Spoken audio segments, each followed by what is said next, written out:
大家好，欢迎大家来到人人都能懂的系列。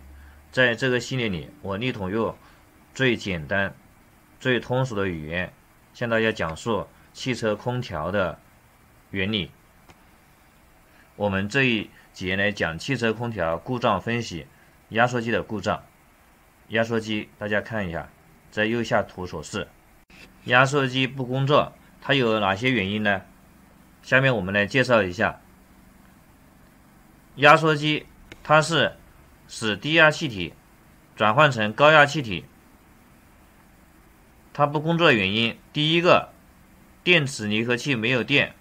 我们知道压缩机的运转，它和皮带轮之间是靠电池离合器来控制的。当电池离合器通电的时候，电池离合器产生磁性，吸住皮带轮，皮带轮就带动压缩机工作。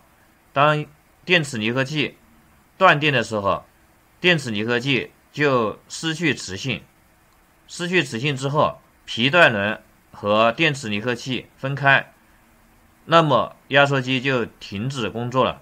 我们用万用表检查电池离合器两端是否有电，如果说没有电的话，那么我们就要检查电路。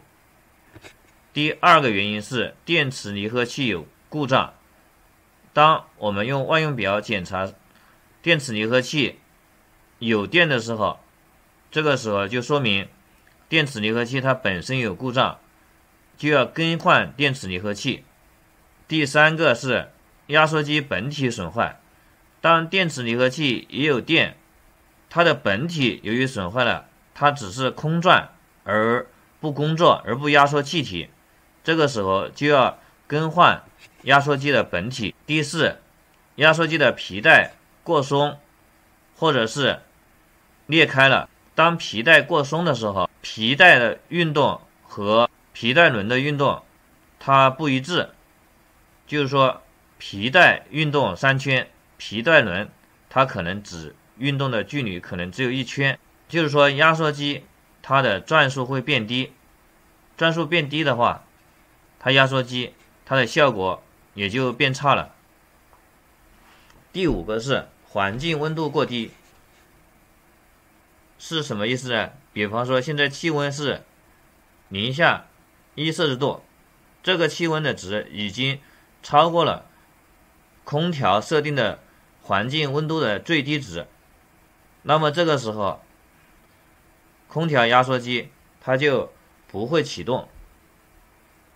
第六是空调温度设定太高而室温很低，比如说现在的室温是10摄氏度，如果说你把空调温度设在30摄氏度，这个时候室温它已经低于空调设定的温度了，同样这个时候压缩机它是不工作的。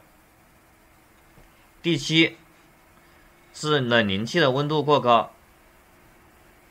冷凝器是这里它是把高压气体变为高压液体，在这个过程中冷凝器它会向外放热，放热的时候会通过这里的风扇鼓风来进行散热，但是这里温度过高，高于设定的安全值，压缩机就会停止工作。这个是什么原因温度会过高呢？这是因为要检查的风扇是不是正常运转。如果说风扇正常运转的话，再检查它的管道是否顺畅。第八是散热器的温度过低。散热器是在这里，散热器的温度过低，它低于设定的安全值，压缩机也会停止工作。它产生的原因是什么呢？第一，它是这个冷气出风口它的风扇是不是正常的运转。第二，看它管道是不是有阻塞。第九是高压压力过高。压缩机这里高压气体这里有一个高压的安全开关，在这里如果说检测到高压压力过高的话，压缩机也会停止工作。第十，低压压力过低。当低压压力过低的超过了系统设定的安全值，压缩机也会停止工作。这是压缩机不工作的主要的10个原因。欢迎大家关注、点赞、留言，谢谢大家。